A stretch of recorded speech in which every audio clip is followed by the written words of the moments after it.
네, 안녕하세요. 오늘은 노인복지 실천론에 대해서 살펴보도록 하겠습니다. 노인복지 실천론에 대한 목차는 노인복지 실천에 대한 개념을 알아보는 이해 시간, 그리고 노인복지 실천의 구성은 어떻게 되었는가 하는 구성 체계, 그리고 노인복지 실천의 과정, 그리고 다양한 노인복지 실천 방법과 모델, 이렇게 네 가지 목차로 살펴보도록 하겠습니다. 네, 그러면 노인복지 실천은 이란 무엇일까요? 이 개념이죠, 개념. 이 노인복지 실천은 이 노인복지와 실천이 합쳐진 단어라고 볼 수가 있어요. 그래서 우리가 사회복지 실천이라는 것이 있는데, 사회복지 실천에서 등장하는 다양한 이론들이 여기서 나옵니다. 그래서 이 노인복지 실천이라는 것은 사회복지 실천에 노인복지를 접목한 것이다. 이렇게 여러분들이 이해하면 더 쉬울 것 같아요. 예, 그래서 여러분 사회복지 실천론, 실천기술론 이런 교과목들을 우리가 배우게 되잖아요.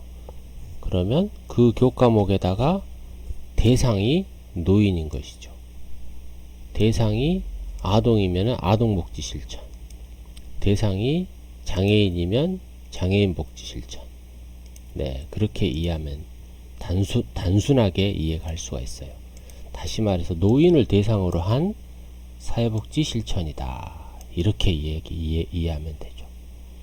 그렇기 때문에 노인의 개인, 노인의 집단, 노인을 위한 조직, 노인을 위한 지역사회, 이런 수준에서 노인을 돕는 서비스를 제공해서 결국에는 노인복지를 이루는 방법이다. 이렇게 정의할 수가 있습니다. 그 다음 노인복지 실천 개입 수준입니다.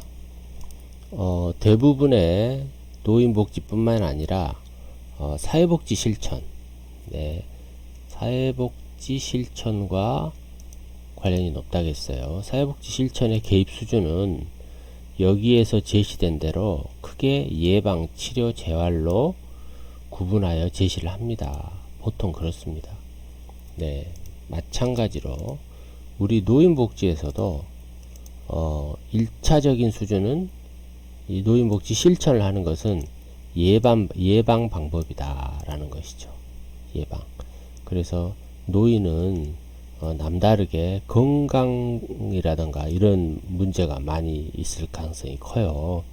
그렇기 때문에 건강 증진 캠페인이라던가 노인 교육이라던가 이런 것들을 통해서 노인에게 큰 문제가 없도록 홍보하고 교육하는 방법으로 예방하는 것이죠. 네, 그래서 우리가 1차적인 개입 수준은 예방이다 이렇게 얘기할 수가 있어요. 그 다음 두 번째 2차적인 개입 수준입니다. 네, 개입 수준. 네, 개입 수준은 치료입니다. 치료. 아까 예방을 했으니까 이제 치료를 해야겠죠. 그러면 이 치료라는 것은 우리가 의학적으로 보면 뭔가 병이나 상처를 낫게 한다 이런 거지만 우리 사회복지학에서는 병과 상태보다는 건강 상태가 조금 우리가 노인들이 일반적이지 못하니까 젊은 사람에 비해서요. 정신건강, 뭐 그 외에 다양한 사회적 고립감 이런 것들을 해결하는 것이 사회복지잖아요. 그래서 의학적인 치료하고 다르게 이런 사회적 고립감, 심리적 박탈감, 정신적 건강 이런 문제를 해결하는 것들을 우리 사회복지학에서는 서비스 제공하는 것들이라고 하는데, 그거를 때로는 치료라는 표현을 쓰기도 합니다. 네, 그래서 의학에서 말하는 치료하고 우리 사회복지에서 말하는 치료는 약간은 다른 개념이죠. 비슷하면서도 다른 개념입니다. 그래서 뭔가 개선하고자 하는 것들이죠. 그런 것들을 하는 것을 우리는 치료다 혹은 2차적 개입 수준이다 이렇게 얘기를 합니다. 자, 예방하고 치료했어요. 그럼 그 다음 뭐예요? 이제 다시 건강할 수 있도록 재활을 해야겠죠. 네, 다시 활용하거나 활동함 이런 뜻을 가지고 있죠. 그래서 세 가지 1, 2, 3차인데 재활은 뭔가 이제 치료도 했잖아요. 그러면 이제 장애 상황을 더 호전시키고 또 정상 기능을 유지할 수 있도록 원조하는 그런 기술들 이런 것들을 제공하는 것들을 우리는 재활이라고 한다. 그래서 사회복지 실천의 개입 수준은 크게 세 가지로 나눠서 1차는 예방, 2차는 치료, 3차는 재활이다. 이렇게 정리할 수가 있습니다. 그 다음에 두 번째 목차 노인복지 실천의 구성체계입니다. 구성체계 실천은 어떤 구성을 가지고 있는 체계를 가지느냐 이런 거죠. 노인복지 실천이란 뭐예요? 사회복지 실천하고 똑같은데 대상만 노인이 된다고 했죠. 자, 그래서 사회복지 실천의 과정을 보면 대부분 클라이언트의 어떤 욕구가 무엇이냐, 또 어떤 문제를 가지고 있느냐 이런 것들을 파악해서 그 문제에 대한 사정, 선별을 하죠. 선별합니다. 이제 어떤 문제를 개입할 것인가, 또 어떤 욕구에 개입할 것인가, 또 그 지역사회가 가지고 있는 조건은 무엇인가, 또 그를 도울 수 있는 사회 자원은 어떤 것들이 있는가 이런 것들을 선택하고 골라내는 작업 그걸 우리가 사정이라고 합니다. 그래서 그걸 선택하고 골라내면 구체적인 개입 계획을 세우게 되죠. 그리고 그 개입 계획에 의해서 서비스를 제공합니다. 네, 이런 과정을 통해서 진행이 되려면 어떤 구성체계를 가질 것인가 라는 거죠.